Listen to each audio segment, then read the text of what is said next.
If you think yelling at your dog or punishing bad behavior will make them listen, think again. Some trainers swear by discipline, while others say it destroys trust. So, which method actually works? Are you training your dog the right way or making things worse without realizing it? Let's break the myth of punishment versus positive reinforcement and find out what's best for your pup. The introduction to dog training sets the groundwork for understanding the methods we use to communicate with our canine companions. At its core, dog training involves teaching behaviors and obedience through instructions and reinforcements. This concept is integral to the broader discussion of whether punishment or positive reinforcement is more effective. Dog training is significant because a well-trained dog not only exhibits good behavior, but also enjoys a harmonious relationship with its owner. Establishing this bond is crucial for the dog's well-being and the owner's peace of mind. In real-world applications, effective dog training can be observed in service dogs who perform tasks for individuals with disabilities. These dogs are trained predominantly using positive reinforcement, such as treats and praise, to encourage desired behaviors. Another example is agility training, where dogs learn to navigate obstacle courses. In this discipline, trainers often rely on positive reinforcement to build speed and confidence in the dogs. Professionals and experts widely support the concept of positive reinforcement in dog training.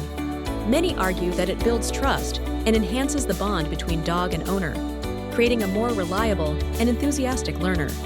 However, the effectiveness of punishment is a topic of considerable debate. Some claim that punishment can discourage bad behavior, though it often instills fear and anxiety rather than understanding. Challenges to this perspective include the misunderstanding of punishment, sometimes perceived as a quick fix. A traditional method, like rubbing a dog's nose in an accident, is often cited, but it's largely ineffective and can damage the trust between the dog and the owner. Alternative viewpoints suggest that some forms of correction, when applied judiciously and with clear guidance, might be necessary in specific scenarios. However, this is a contentious stance, as improper or excessive punishment can lead to behavioral issues and break the trust that underpins a healthy dog-owner relationship. This context of dog training directly influences the main topic by highlighting how the choice of training method can significantly impact a dog's behavior. Understanding these foundational principles allows us to delve deeper into evaluating the consequences of punishment versus positive reinforcement, fostering a more informed decision-making process about how we guide our pets. The core idea is that a well-founded training approach sets the stage for any further behavioral interventions, ensuring that the relationship remains positive and respectful. The debate over punishing a dog versus using positive reinforcement is pivotal in understanding how to train dogs effectively. Punishment, in the context of dog training, refers to any technique that attempts to reduce or eliminate unwanted behavior through adverse consequences like scolding or physical corrections. In contrast, positive reinforcement involves rewarding desirable behavior to encourage its repetition, such as giving treats or praise when a dog follows a command. The significance of this discussion lies in the impact these methods have on a dog's behavior and the relationship between the dog and its owner. Effective training is essential for ensuring that a dog is well-behaved and safe in various environments, and the chosen method can profoundly influence the dog's emotional well-being and trust towards its owner. For instance, using positive reinforcement, a trainer might reward a dog with a treat when it sits on command, reinforcing the behavior through a pleasant outcome. In comparison, a punitive approach might involve using a harsh tone or physical correction when the dog fails to sit, aiming to deter the behavior through fear or discomfort. While punishment may yield immediate compliance, it can damage the dog's trust and create anxiety or fear, which can lead to aggression or other behavioral issues. Supporters of positive reinforcement argue that it not only fosters a positive relationship, but also promotes a dog's ability to learn and adapt in a stress-free environment. Conversely, some traditional trainers argue that certain levels of discipline can be necessary to convey authority and boundaries. One common myth is that rubbing a dog's nose in its accidents will teach it not to relieve itself indoors. This outdated approach is largely ineffective and can harm the trust between the dog and its owner. Dogs may become confused, anxious, or more secretive about their bathroom habits, not understanding the connection between the punishment and the behavior. Challenges to positive reinforcement include the patience and consistency required, as it may take longer to see results compared to punitive methods. However, the long-term benefits of a trusting relationship and a happier, more well-adjusted dog often outweigh the initial time investment. In conclusion, the choice between punishment and positive reinforcement affects not only a dog's behavior, but also its emotional health and the overall quality of its relationship with its owner. This choice is interconnected with broader issues of animal welfare and ethical training practices, emphasizing the importance of informed and compassionate approaches in dog training. Understanding punishment in dog training involves recognizing punishment as an approach where an aversive consequence is applied to reduce undesirable behaviors. This can include verbal reprimands, physical corrections, or other negative stimuli intended to deter the dog from repeating an unwanted action. The significance of this point in relation to the main topic, punishment versus positive reinforcement, are you training your dog wrong?, lies in its exploration of whether punishment effectively shapes canine behavior or if it potentially damages the trust between a dog and its owner. In real-world applications, many traditional dog training methods have relied on forms of punishment. For instance, a trainer might use a leash correction, which involves pulling sharply on the leash to discourage behaviors like pulling or lunging. Another example includes the use of shock collars, where an electric current is used as a deterrent for behaviors such as barking or running away. These methods aim to provide immediate feedback to the dog, discouraging the repetition of the undesired action. However, opinions on the effectiveness of punishment in dog training are mixed. Some trainers argue that certain forms of punishment can be effective when applied correctly and with an understanding of the dog's temperament.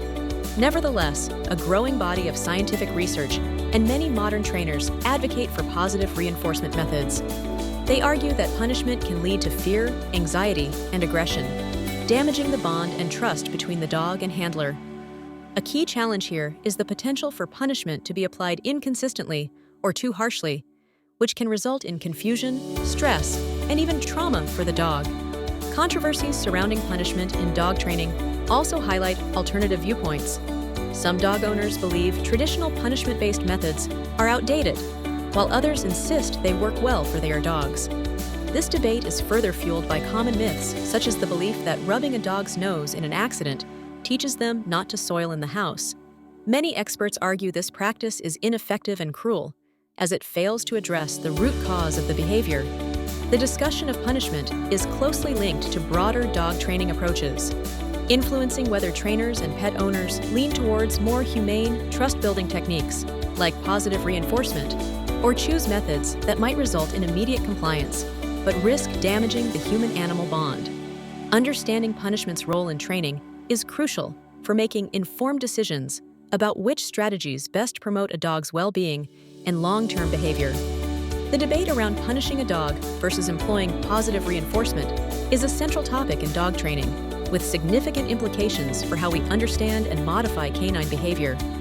Punishment in dog training often refers to the use of aversive methods intended to decrease unwanted behaviors, such as scolding, leash corrections, or physical discipline. Positive reinforcement, on the other hand, involves rewarding desirable behaviors to increase their frequency, using treats, praise, or playtime as incentives. This discussion is crucial as it directly affects the bond and trust between a dog and its owner, influencing the overall effectiveness of the training process. The significance of this debate ties directly into the well-being and mental health of dogs. A strong, trusting relationship with an owner can lead to a more confident and emotionally stable dog, whereas repeated punishment may lead to fear, anxiety, and even aggression. For example, consider a dog that jumps on visitors. Using positive reinforcement, an owner might reward the dog for sitting calmly when guests arrive, gradually instilling better manners. In contrast, punishment could involve scolding or pushing the dog away, potentially resulting in a dog that becomes fearful of visitors. Real-world applications of different training styles abound. The clicker training method, a type of positive reinforcement, is widely used by trainers to encourage desired behaviors through a clear, consistent signal paired with a reward. Conversely, some traditional trainers may still employ methods like alpha rolls or leash corrections, which lean towards punishment-based techniques. While these may yield quick results in some cases, they often compromise the trust and emotional well-being of the dog. Supporters of positive reinforcement, such as animal behaviorists and modern training experts, argue that this method not only fosters trust, but also enhances a dog's problem-solving abilities and eagerness to learn. They often criticize punishment-based methods for their potential to instill fear and lead to counterproductive behaviors. However, this discussion is not without controversy. Some dog owners and trainers argue that certain levels of punishment are necessary for establishing boundaries and ensuring safety, especially in high-risk situations.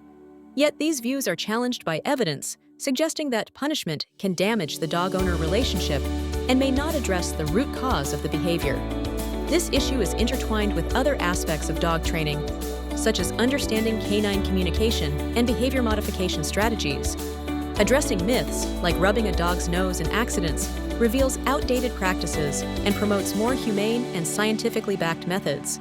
Ultimately, the choice between punishment and positive reinforcement reflects broader attitudes toward empathy, respect, and the evolving understanding of companion animals.